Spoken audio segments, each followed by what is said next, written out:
Since this is a bit of an extension tutorial to the leaf masquerade masks that I've already done, I've already made the basic shape of this. If you want to see the tutorial for that, I'll have that linked in the description box. There's no point me showing the same process twice in 2 videos.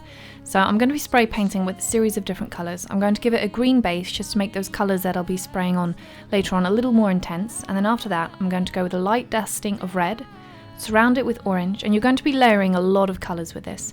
I'm going to surround it with yellow after that, and you might want to use a paper or a cloth or just something to stop it from covering the whole mask. We just want to catch the edges. After that I'm going to do another dusting of red. Now you might think, hey, I could just go on and apply all these colours in just one go, but by layering it up a little bit, it means you're going to end up with little flecks of colour appearing more in other areas, and it's going to look a lot more natural.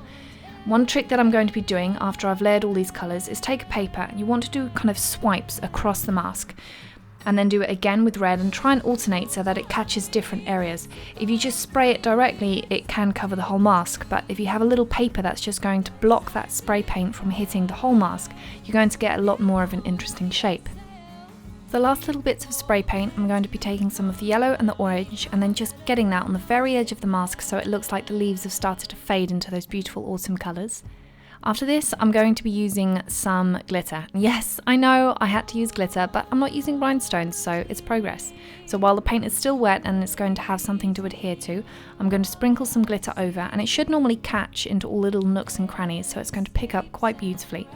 And then after that we're going to be moving on to gold flakes. Again, I'm still waiting while the paint is a little bit sticky, and it means that I don't have to put a glue and then stick it down.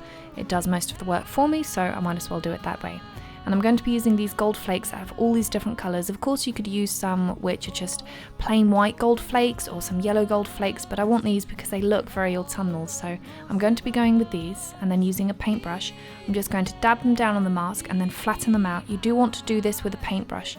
You could use your fingers, but it's going to stick down a little bit better if you have a paintbrush because all those fibres are going to push it down onto the surface, and it can be quite easy to miss that if you're using your fingers.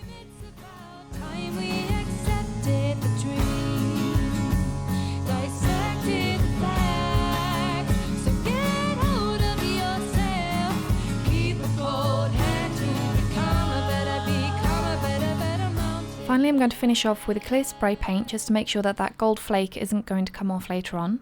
And you want to do maybe 1 or 2 coats just to make sure that everything sticks down. And if you're a little bit of a rhinestone nut, this is the part where you can apply some rhinestones too.